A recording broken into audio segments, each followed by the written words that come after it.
Hey guys, welcome to another edition of the Swyftx Squawk. My name is Pav, lead market analyst here at Swyftx, and we're going to dive into a bit of a continuation of the theme from last week.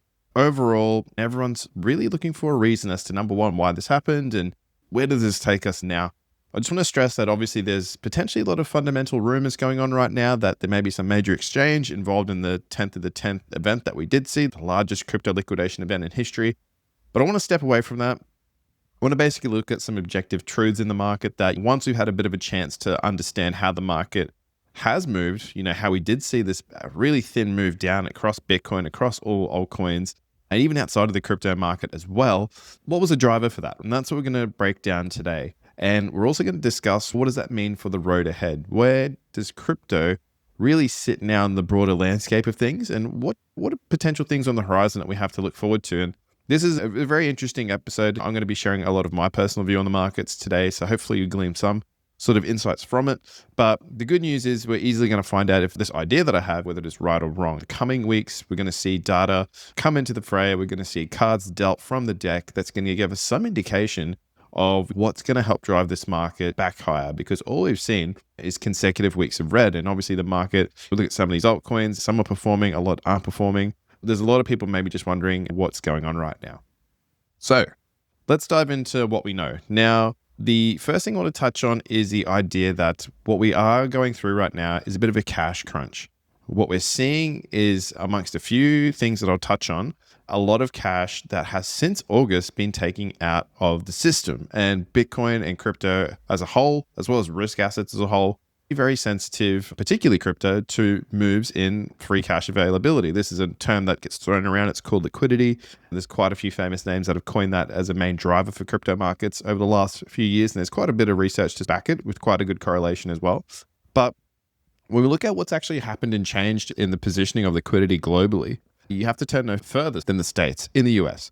So since the start of July, we've seen the TGA, which is basically like a checking account for the US government, or the Fed, really start to increase and shore up their reserves. Now, this isn't something abnormal. We have seen it already in recent past. We saw it after the Silvergate banking crisis in 2023. We're starting to see it play out now as well.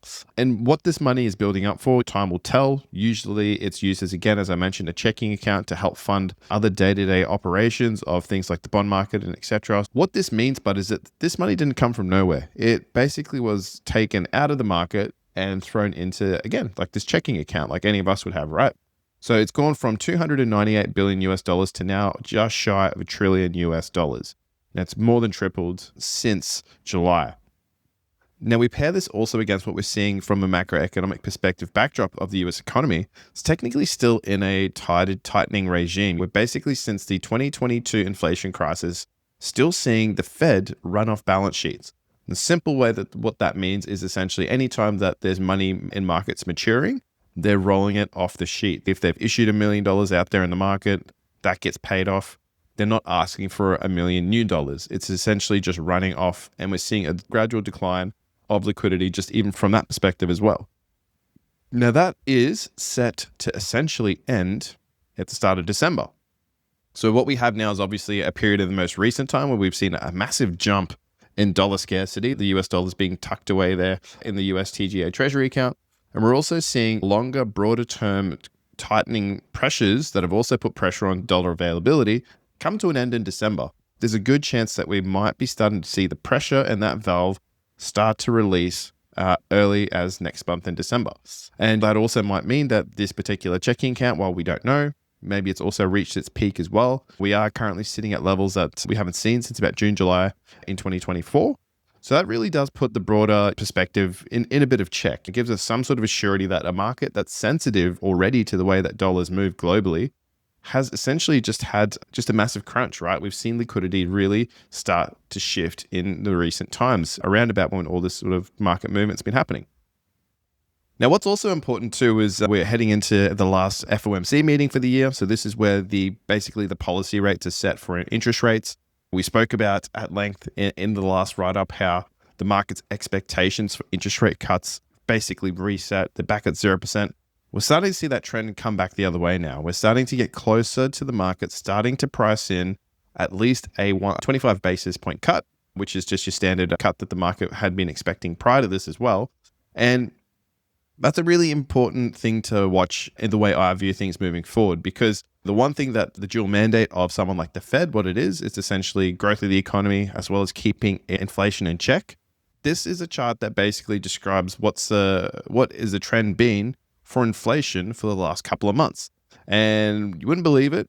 No one's talking about it in the news, but basically since about June, July, when we look at RINF as a proxy, so this is the ProShares ETF for inflation expectations, you could argue that government data is a bit lagging, whereas this might be a little bit more faster moving to what the market's actually seeing. We've seen a downward channel.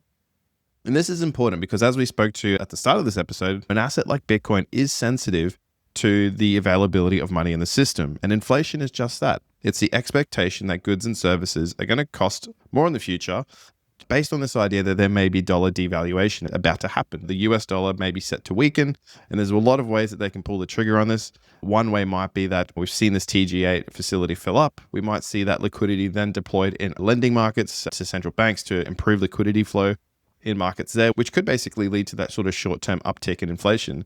And this is a really interesting prospect because we're basically trying to work out, okay, what's it going to take out there for inflation to potentially see a kick up? Because we have seen already this year and last year, and you can go back further on this chart and see how inflation has impacted Bitcoin. But they've been correlated. They do break time to time, but the general consensus is when inflation is increasing on a cyclical basis, the price of Bitcoin's also rising. So you get this interesting idea that we're heading into the end of the last Federal Reserve meeting for the year. We basically are at a point where rate cuts were off the table. Now they're back on the table. And when we see rate cuts potentially being passed down this year and likely next year, if they still keep to their original scheduling, there's still up to 3 to 4 cuts to be made even the next year. When we look at the Fed dot plot, we can see an environment where, hey, maybe it's not outrageous that we do see inflation start to come back. And with inflation coming back, that really opens the door for, okay, do liquidity sensitive assets like Bitcoin, as much as we've seen inflation go to the downside, we've seen cash and liquidity taken out of the system. When the opposite of that is true, then we'd expect Bitcoin to do what it has done in the past until proven otherwise. So that's why I think heading into the back end of this year, while I'm not calling for the bottom, I think the general consensus from the market is that everyone's obviously quite fearful, quite gloom and doom. But I think that the coming weeks and the coming months, we're going to see quite a bit of very important data points land, quite a few key important decisions that get passed through in the government level from a fiscal monetary policy point of view as well. And who knows what else could potentially happen between now and, let's say, Q1 next year. We really don't know. We've been thrown quite a few sidewinders in the last 24 months alone. That's what I'm looking at right now. I think it's all going to come down to this next interest rate meeting, what happens next. And then what I'd like to potentially watch is to see, how does the market think inflation is going to move? And that would potentially be how I perceive how Bitcoin could be moving in a more durable fashion. But that's it from me here today at Swyftx. We'll be back again next week to fill you in on what's happening. We'll be tracking this sort of thesis a little bit closer now, as we feel like the market's maybe trying to tell us something as to what's to come next. I'll be back to piece it all together for you next week. Thanks very much.